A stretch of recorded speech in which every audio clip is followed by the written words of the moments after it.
Hey, Mr. Wireless.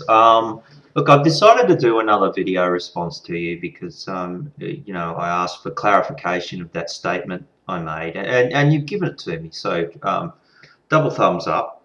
And I'll just read the posts and respond to them in this format. Your very first one that you did a couple of hours ago. Come on, you are saying this statement. What evidence is there for an old Earth that had no life for billions of years and then it just springing into existence? What mechanism would have to be in play to stop life happening up until you want to start talking about it? Now, what I'm trying to get across to you is that if you're an old Earth and young lifer, you have to explain to me how the Earth just kicked along for billions of years, and then, say, 6,000 years ago, and I'm assuming that's what you believe if you're a literalist, life literally popped into existence. Man rose out of the dust as an adult. The animals looked pretty much, the same as what they do today. You have to give a mechanism for that. Now, if you need to rely on special pleading, and say, well, God's all-powerful, he can do whatever he wants. You're not discussing science. You're not discussing science at all. You're discussing your religion. And that's not where I'm ever going to come from, okay? Because if you want to talk that way, you've got, one, define God, which, how many denominations of Christianity are there? You lot can't even do that, let alone prove he exists. So when you say stuff about what he does, it's a waste of time because you're not really coming from any platform of truth, okay? Does that make sense? All right, your next one, which you've numbered number 2. Your answers are all cookie-cutter answers, dude. You're brainwashed. This is where you get a little bit more insulting. I practice applied religion. I know that the Bible warns me that an atheist is a fool. Thank you. And also states that fools don't like reproof. So to apply my religion, I don't talk to you if you can't admit I interpreted you correctly. Well, you didn't, okay? That was the initial comment.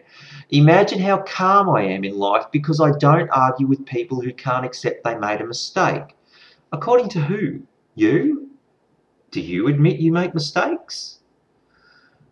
That is where those extra years come from. How old are you? What? Also, the Adventist health message. Once again, APPL, I think you meant that applied religion again, whatever that is. And the Adventist health message, that helps. Now, number 3, to wet your palate. Just to clarify number 3, you brought up this river in this river system, lake system in Africa where there's these different type of fish. And your comment here starts, I meant according to the scientists, those fish used to be the same species. This lake or river is one of the deepest, so they became separated and evolved into different species. I guess you haven't heard that there was higher oxygen concentration due to air pressure, not due to more oxygen that can be flammable in water. Yes, oxygen is flammable. I'll give you that. Dinosaurs simply couldn't live very long nowadays. Their noses are too small. Okay.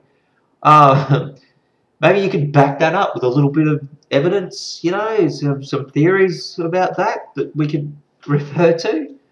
But anywho, a lot more where that came from. Up to you. We both know you meant ... We both don't know. You know. I'm not sure what you meant there. Now, number 4. Answer wisely. If you admit you were wrong, this could go on for months. By not admitting you meant what you wrote, I have to say bye. Gotta love that applied religion. There it is again.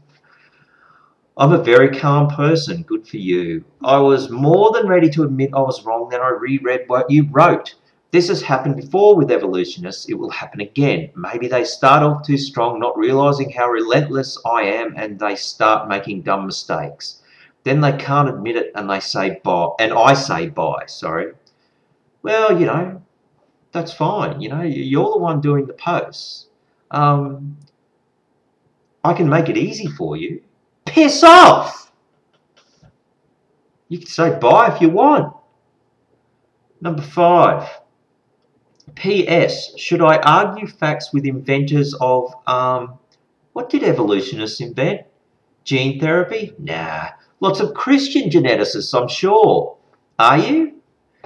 Seriously, what did you guys invent? I don't know, the cornerstone of biology?